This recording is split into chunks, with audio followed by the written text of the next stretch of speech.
ಬಸನಗೌಡ ಪಾಟೀಲ್ ಯತ್ನಾಳ್ರನ್ನ ಉಚ್ಚಾಟನೆ ಮಾಡಿದ ಬೆನ್ನಲ್ಲೇ ಅವರ ಬೆಂಬಲಿಗರಿಂದ ರಾಜೀನಾಮೆಯ ಪರ್ವ ಆರಂಭ ಆಗಿದೆ. ಬಿಜೆಪಿ ನಗರ ಮಂಡಲ ಅಧ್ಯಕ್ಷ ಸ್ಥಾನಕ್ಕೆ ರಾಜೀನಾಮೆಯನ್ನ ಶಂಕರ್ ಹೂಗಾರ್ ನೀಡಿದ್ದಾರೆ.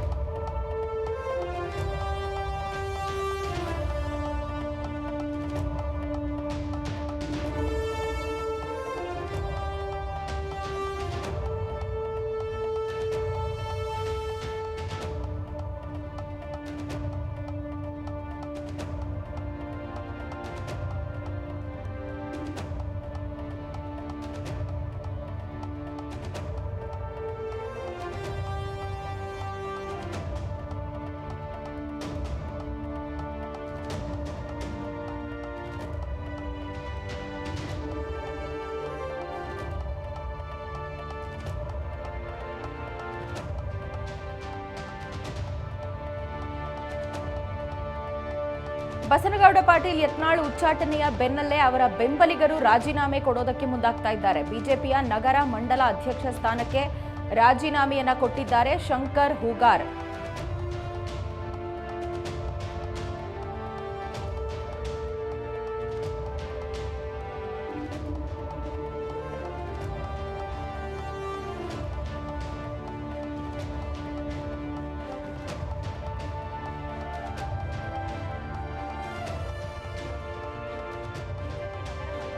ಸ್ಥಾನಕ್ಕೆ ರಾಜೀನಾಮೆ ಅಂದ್ರೆ ಯಾವ ನಗರ?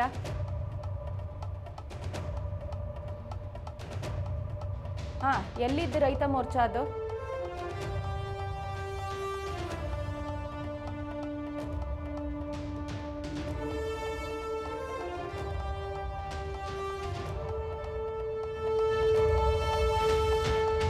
ಟಿಪಿ ಓದ್ಕೊಂಡು ಹೋಗ್ತೀನಿ ನಾನು ಇನ್ಮೇಲೆ.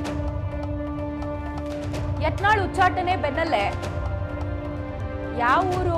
ಬೆಂಗಳೂರು ನಗರನಾ? ಕಲಬುರ್ಗಿನಾ?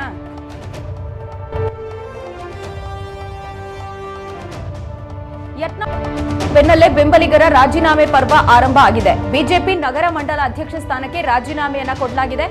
ತಮ್ಮ ಸ್ಥಾನಕ್ಕೆ ರಾಜೀನಾಮೆಯನ್ನ ಶಂಕರ್ ಹೂಗಾರ್ ಕೊಟ್ಟಿದ್ದಾರೆ. ನಗರ ಮಂಡಲ ರೈತ ಮೋರ್ಚಾ ಅಧ್ಯಕ್ಷ ಸ್ಥಾನಕ್ಕೆ ಕೂಡ ರಾಜೀನಾಮೆ ಸಲ್ಲಿಕೆ ಮಾಡಿದ್ದು ರಾಜು ಬಿರಾದರ್ ರಾಜೀನಾಮೆಯನ್ನ ಕೊಟ್ಟಿದ್ದಾರೆ. ಸಾಮಾಜಿಕ ಜಾಲತಾಣದಲ್ಲಿ ಆ ಪ್ರತಿಯನ್ನ ಪೋಸ್ಟ್ ಕೂಡ ಮಾಡಿ ವಿ ಸ್ಟ್ಯಾಂಡ್ ವಿತ್ ಯತ್ನಾಳ್ ಅಂತ ಪೋಸ್ಟ್ ಮಾಡಿದ್ದಾರೆ.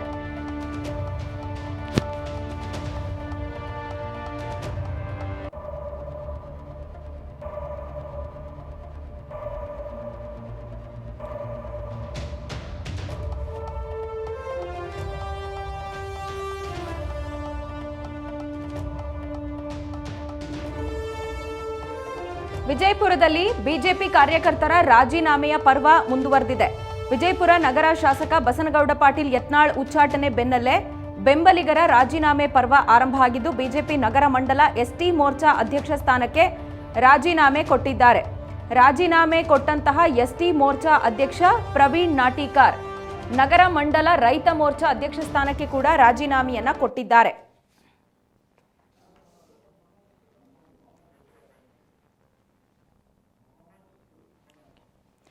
ಈ ಬಗ್ಗೆ ಹೆಚ್ಚಿನ ಡೀಟೇಲ್ಸ್ ಕೊಡೋದಕ್ಕೆ ನಮ್ಮ ಪ್ರತಿನಿಧಿ ಮೊಹಮ್ಮದ್ ನಮ್ಮ ಜೊತೆ ಫೋನ್ನಲ್ಲಿ ಕನೆಕ್ಟ್ ಆಗ್ತಾ ಇದ್ದಾರೆ. ಯಾರು ಪದಚ್ಯುತಿಗೆ ಅಂತ ಹೇಳಿ ಪಟ್ಟು ಹಿಡಿದಿದ್ರು ಅವರನ್ನೇ ಉಚ್ಚಾಟನೆ ಮಾಡಿರೋದು ಒಂದ್ ರೀತಿ ಬಸನಗೌಡ ಪಾಟೀಲ್ ಯತ್ನಾಳ್ ಅವರ ಬೆಂಬಲಿಗರಿಗೆ ಬರ ಸಿಡಿಲಾಗಿ ಪರಿಣಮಿಸ್ತಾ ಇದೆ ಅಲ್ವಾ ಮೊಹಮ್ಮದ್ ಈಗ? ಸೊ ಅದರ ಇಂಪ್ಯಾಕ್ಟ್ ಅಥವಾ ಎಫೆಕ್ಟ್ ಅಂತ ಹೇಳ್ಬೋದಾ ಈ ರಾಜೀನಾಮೆಯನ್ನ? ಏನು ಒಂದು ಪಾಟೀಲ್ ಯತ್ನಾಳ್ ವಿಜಯಪುರ ನಗರ ಮಂಡಲ ಎಸ್ಟಿ ಮೋರ್ಚಾ ಅಧ್ಯಕ್ಷ ಸ್ಥಾನಕ್ಕೆ ರಾಜೀನಾಮೆ ಕೂಡ ನೀಡಲಾಗ್ತದೆ. ಹಾಗೆ ರಾಜೀನಾಮೆ ನೀಡಿದ ಎಸ್ಟಿ ಮೋರ್ಚಾ ಅಧ್ಯಕ್ಷ ಪ್ರವೀಣ್ ನಾಟಿಕರ್ ಕೂಡ ರಾಜೀನಾಮೆ ನೀಡಿದ್ದಾರೆ. ಅಂದ್ರೆ ಪರ್ವನೇ ಸ್ಟಾರ್ಟ್ ಆಗಿದೆ. ಬಿಜಾಪುರದಲ್ಲಿ ಯತ್ನಾಳ್ ಬೆನ್ನಲ್ಲೇ ಏನು ಉಚ್ಚಾಟನೆಗೊಂಡ್ರು ಈ ಸಂಬಂಧಪಟ್ಟಂತೆ ನಗರ ಮಂಡಲ ರೈತ ಮೋರ್ಚಾ ಅಧ್ಯಕ್ಷರಾದ ಸ್ಥಾನಕ್ಕೂ ಕೂಡ ರಾಜೀನಾಮೆ ಕೊಟ್ಟಿರೋದಂತದ್ದು. ಹಾಗೆ ರೈತ ಮೋರ್ಚಾ ನಗರ ಮಂಡಲ ಅಧ್ಯಕ್ಷ ರಾಜು ಬಿರಾದರ್ ಅವರಿಂದಲೂ ರಾಜೀನಾಮೆ ನೀಡಿ ಫೇಸ್ಬುಕ್ ನಲ್ಲಿ ಪೋಸ್ಟ್ ಮುಖಾಂತರ ಅವರು ರಾಜೀನಾಮೆಯನ್ನು ನೀಡ್ತಾ ಇದ್ದಾರೆ. ಅಂದ್ರೆ ಸಂಬಂಧಪಟ್ಟಂತ ಒಬಿಸಿ ನಗರ ಮಂಡಳದ ಪ್ರಧಾನ ಕಾರ್ಯದರ್ಶಿ ಕೂಡ ಪಿಂಟು ಸೋರ್ಗೆ ಅನ್ನೋರು ಕೂಡ ರಾಜೀನಾಮೆ ನೀಡತಕ್ಕಂಥದ್ದು. ಹಾಗೆ ನಗರ ಮಂಡಲ ಉಪಾಧ್ಯಕ್ಷ ಸ್ಥಾನಕ್ಕೆ ಬಸವರಾಜ್ ಗೊಳಸಂಗಿ ಕೂಡ ರಾಜೀನಾಮೆ ನೀಡದಂತದ್ದು.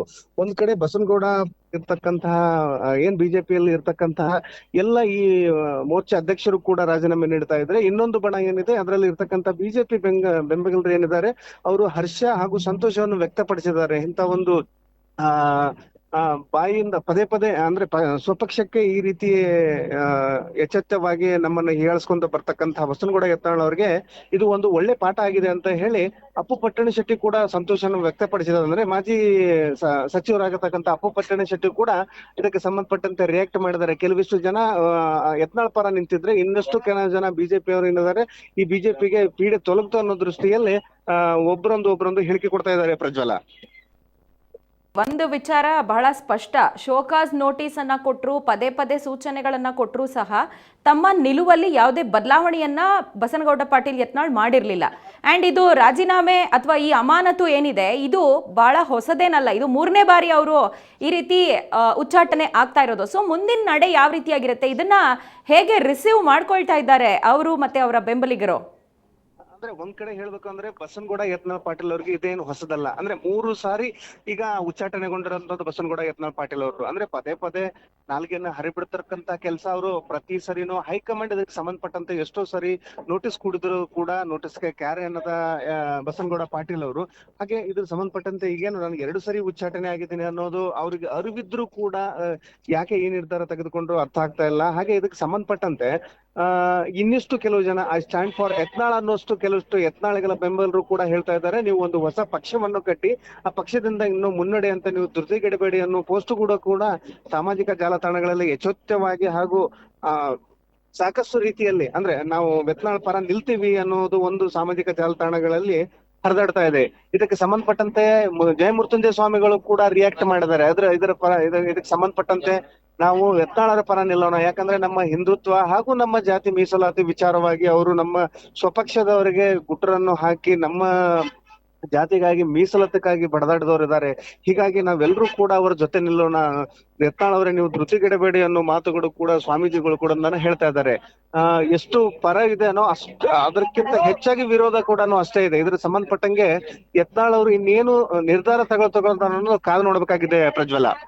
ಮೊಹಮ್ಮದ್, ಈಗ ಮಂಡಲ ಅಧ್ಯಕ್ಷರು, ರೈತ ಮೋರ್ಚಾ ಅಧ್ಯಕ್ಷರು, ಹಾಗೆ SC/ST ಮೋರ್ಚಾ, ಈ ರೀತಿ ಅನೇಕ ಸಂಘಟನೆಗಳ ನಾಯಕರುಗಳೆಲ್ಲ ಕೂಡ ಇವರಿಗೆ ಬೆಂಬಲವನ್ನ ಸೂಚಿಸ್ತಾ ರಾಜೀನಾಮೆಗೆ ಮುಂದಾಗ್ತಾ ಇದ್ದಾರೆ. ಇದು ಬಿಜೆಪಿಗೆ ಯಾವ ಮಟ್ಟಿಗಿನ ಎಫೆಕ್ಟ್ ಆಗಬಹುದು ಅಂತ?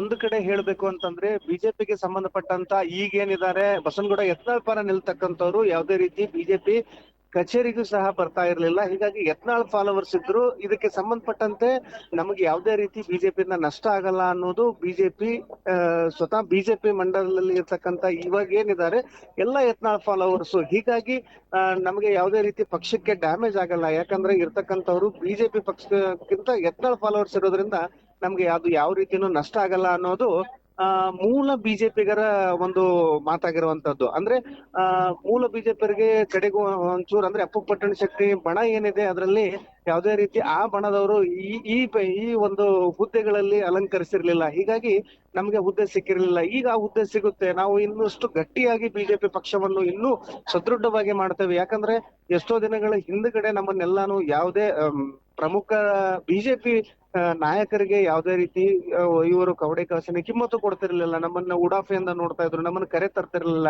ಈ ರೀತಿ ಎಲ್ಲೋ ಒಂದ್ ಕಡೆ ಬಿಜೆಪಿಗೆ ನಮಗೆ ಈಗ ಅಂದ್ರೆ ಬಿಜೆಪಿ ಒಂದು ಶಿಸ್ತಿನ ಪಕ್ಷ ಅನ್ನೋದ್ರ ಬಗ್ಗೆ ಪಕ್ಷ ಒಂದು ದೃಢ ನಿರ್ಧಾರ ತೆಗೆದುಕೊಂಡವರು ಅನ್ನೋದು ಬಿಜೆಪಿಗರ ಒಂದು ಮಾತಾಗಿದೆ ಪ್ರಜ್ವಲ. ಹೀಗಾಗಿ ನಮ್ಗೆ ಪಕ್ಷಕ್ಕೆ ಯಾವುದೇ ರೀತಿ ಡ್ಯಾಮೇಜ್ ಆಗಲ್ಲ, ಪಕ್ಷ ಇನ್ನೂ ಗಟ್ಟಿ ಆಗುತ್ತೆ ಅನ್ನೋದು ಬಿಜೆಪಿಗರ ಮಾತಾಗಿದೆ ಪ್ರಜ್ವಲ. ರೈಟ್ ಮೊಹಮ್ಮದ್, ಥ್ಯಾಂಕ್ ಯು ತಮ್ಮೆಲ್ಲ ಡೀಟೇಲ್ಸ್ಗೆ.